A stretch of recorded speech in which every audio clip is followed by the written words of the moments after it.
Breaking news అందుతున్న పరిస్థితి కనబడుతుంది. ఒకే దేశం ఒకే ఎన్నికలు అనే నినాదంతో పాటు జమిలీ ఎన్నికలకు కేంద్ర కేబినెట్ ఆమోదం తెలిపిన పరిస్థితి కనబడుతుంది. ఇప్పటికే కేంద్ర కేబినెట్ అనేక సందర్భాల్లో దీనికి సంబంధించినటువంటి చర్చోపచర్చలు జరిపిన పిదప ఈ రోజు జమిలీ ఎన్నికలకు గ్రీన్ సిగ్నల్ ఇచ్చిన పరిస్థితి కనపడుతుంది. రానున్న శీతాకాల సమావేశాల్లో దీనికి సంబంధించినటువంటి ఆమోదం తెలిపే పరిణామాలు కూడా కనబడుతున్న పరిస్థితి కనబడుతుంది.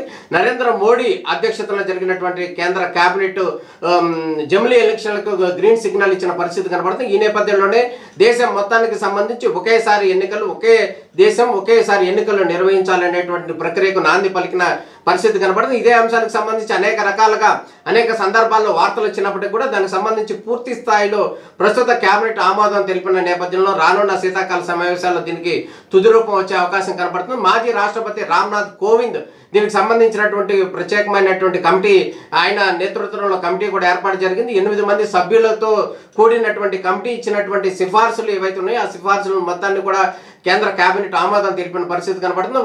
ఆ ఆమోదం తెలిపిన నేపథ్యంలోనే జమిలీ ఎన్నికలకు క్లియర్గా ఓకే అని చెప్పిన పరిస్థితి అయితే కనబడుతుంది. దీంతో రానున్న రోజుల్లో ఒకే దేశం ఒకే ఎన్నికలు జరిగే అవకాశం అయితే క్లియర్గా కనబడుతుంది. భారత ప్రధాని నరేంద్ర మోడీ ఆధ్వర్యంలో జమిలీ ఎన్నికలకు కేంద్ర కేబినెట్ గ్రీన్ సిగ్నల్ ఇచ్చిన పరిస్థితి కనబడుతుంది. వన్ నేషన్ వన్ ఎలక్షన్లకు కేంద్ర కేబినెట్ ఆమోదం తెలిపింది. కేంద్ర ప్రభుత్వం జమిలీ ఎన్నికలకు గ్రీన్ సిగ్నల్ ఇచ్చింది. వన్ నేషన్ వన్ ఎలక్షన్పై మాజీ రాష్ట్రపతి రామ్నాథ్ కోవింద్ నేతృత్వంలో కమిటీ ఇచ్చిన నివేదికను కేబినెట్ బుధవారం మధ్యాహ్నం ఆమోదం తెలిపింది. రానున్న శీతాకాల సమావేశాల్లో పార్లమెంటు ఉభయ సభల్లో బిల్లు ప్రవేశపెట్టనుంది. 8 మంది సభ్యులతో ఈ కమిటీ ఏర్పాటు. కేంద్ర సర్కార్ వన్ నేషన్ వన్ ఎలక్షన్ ప్రతిపాదన కోసం రామ్నాథ్ కోవింద్ సహా 8 మంది సభ్యులతో కూడిన కమిటీని ఏర్పాటు చేసింది. ఇందులో లోక్సభ, రాష్ట్ర అసెంబ్లీలు, స్థానిక సంస్థలకు ఒకేసారి ఎన్నికలు నిర్వహించే అంశాలపై కమిటీ సభ్యులతో రామ్నాథ్ కోవింద్ చర్చించారు.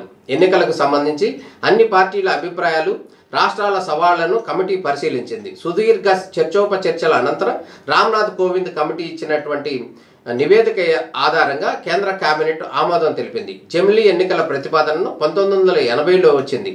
జస్టిస్ బిపి జీవన్ రెడ్డి నేతృత్వంలో లా కమిషన్ మే 1999లో తన 170వ నివేదికలో లోక్సభలతో పాటు అన్ని రాష్ట్రాల శాసనసభలకు ఒకేసారి ఎన్నికలు జరగాలని అభిప్రాయపడింది. అందుకు తగ్గట్లుగానే కేంద్రంలోని బీజేపీ సర్కార్ అధ్యయనానికి కమిటీ వేసింది. అన్ని వర్గాల నుంచి వచ్చినటువంటి అభిప్రాయాల నేపథ్యంలో కేంద్ర కేబినెట్ కూడా జమిలీ ఎన్నికలకు గ్రీన్ సిగ్నల్ ఇచ్చింది. రానున్న శీతాకాల సమావేశాల్లో పార్లమెంటు ఉభయ సభల్లో బిల్లు ప్రవేశపెట్టనుంది.